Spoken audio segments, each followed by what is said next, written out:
Hi, folks. Welcome back. We are working our way through the Christmas mystery, all 24 chapters. Today we are on the 14th of December. Yesterday we were running through the Alps. We collected a sixth sheep, and the wise men told Elizabeth what was behind each of the doors in her little Advent calendar. And it's always a variation of the name, Elizabeth, and then getting smaller and smaller and smaller. And finally, at the end of the chapter, Joachim had written in his book the little square, Sabat Tabas, Sabat Tabas.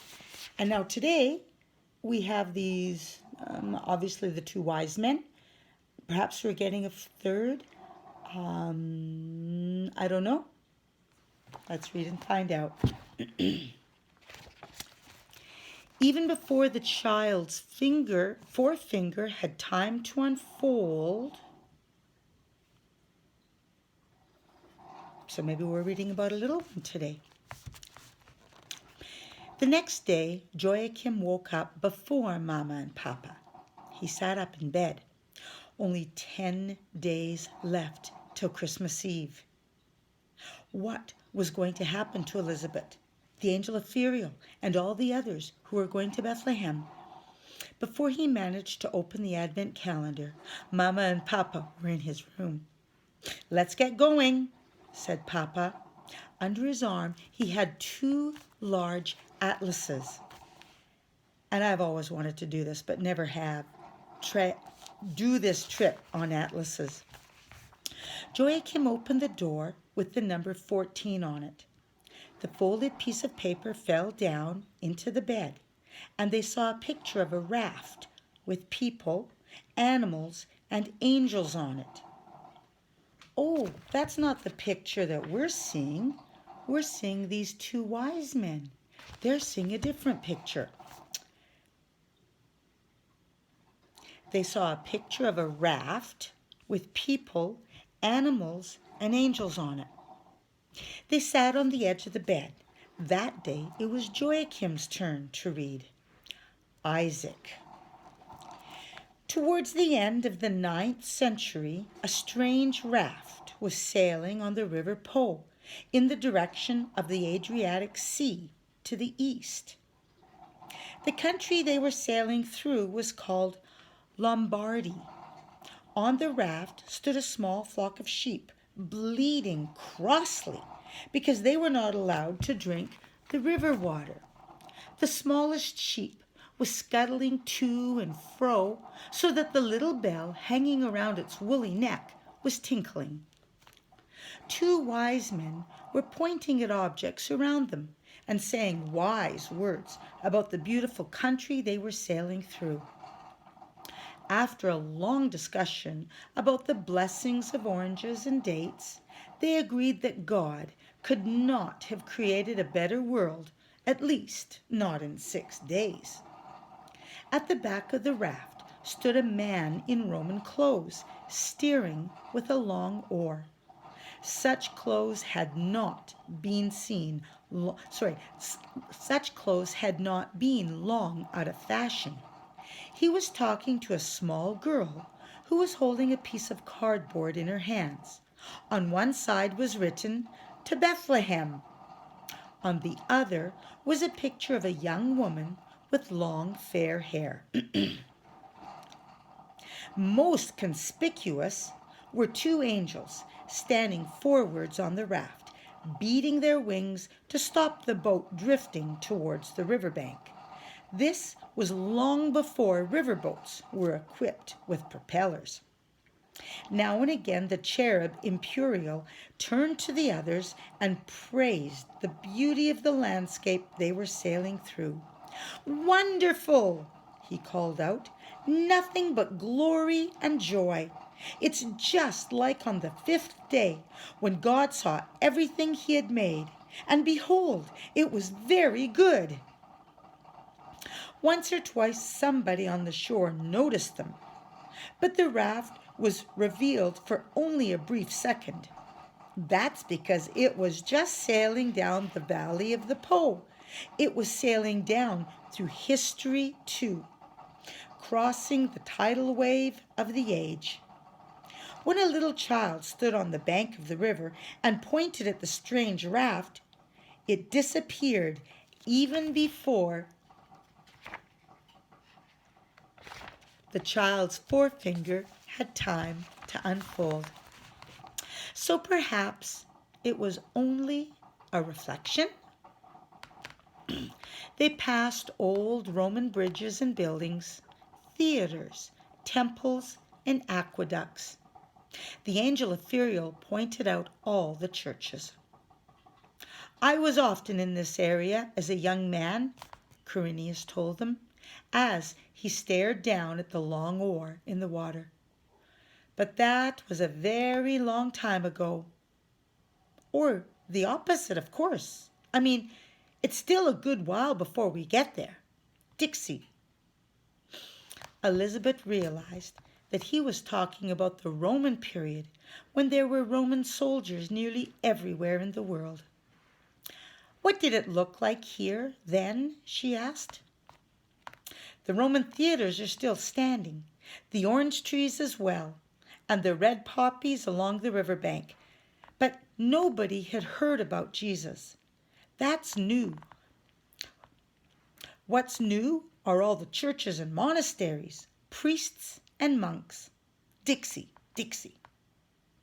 Before long, Joshua pointed at the riverbank. We'll land over there, he said. Quirinius tried to steer the raft towards land and was helped by the two angels who beat their wings energetically.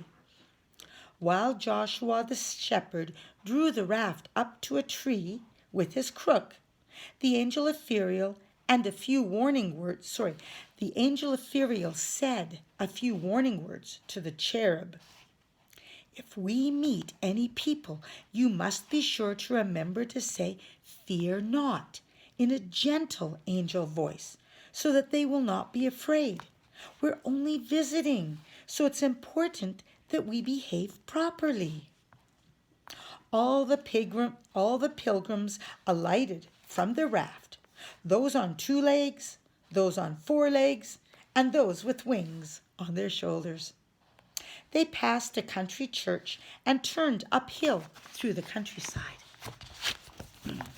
I have to be careful not to get the book into the movie too badly. The towns were not very large at this period, but soon they were approaching one of the largest ones. Ethereal told them it was called Padua. Just before they sped through the town gate, they caught sight of a man in a blue tunic. He was sitting on a stone with his head in his hands. It looked as if he had been sitting there for a very long time. Imperial flew towards him, hovered in the air right in front of him, fluttering his wings, and said, "Fear not, and be in no wise afraid. I am Imperial, and am one of God's angels, who is out on a sacred errand."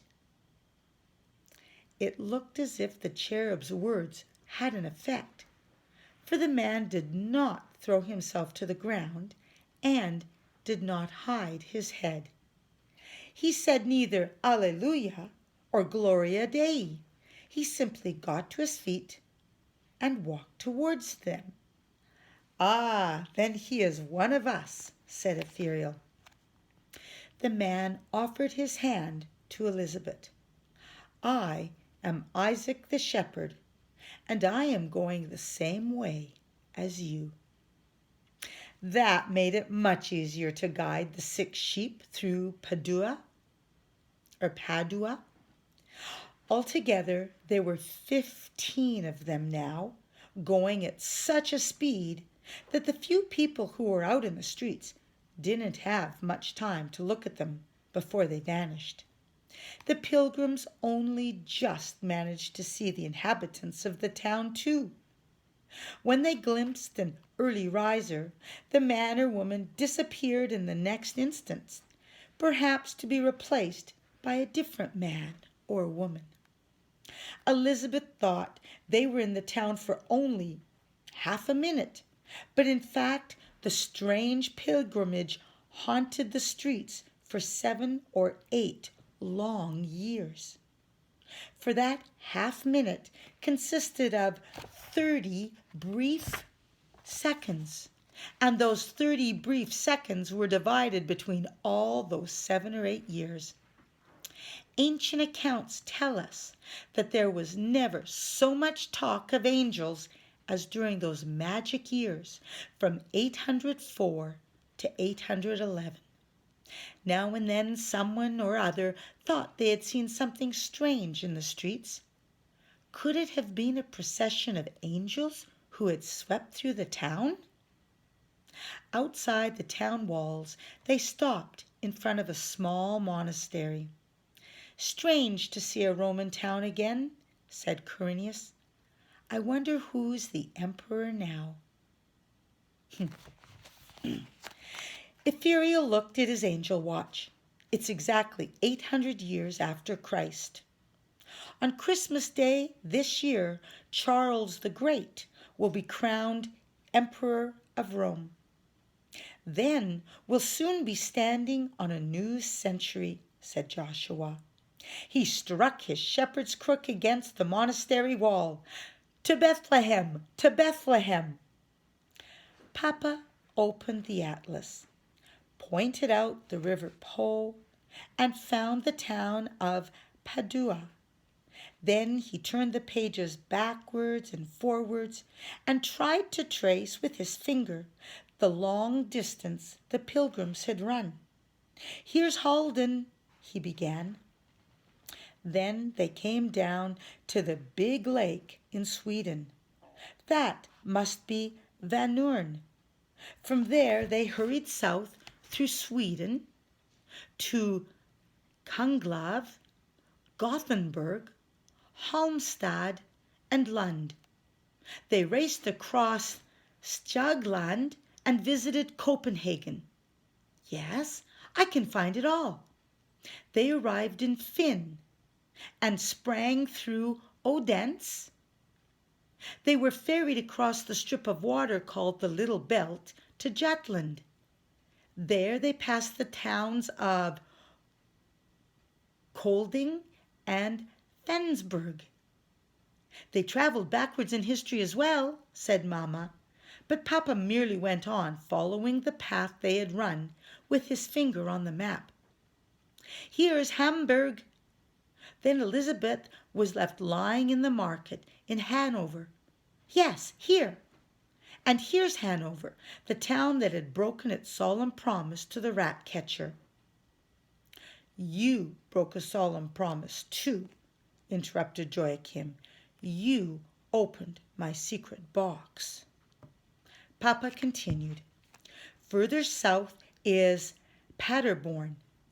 This is where the cherub Imperial flew down in spirals from the church tower.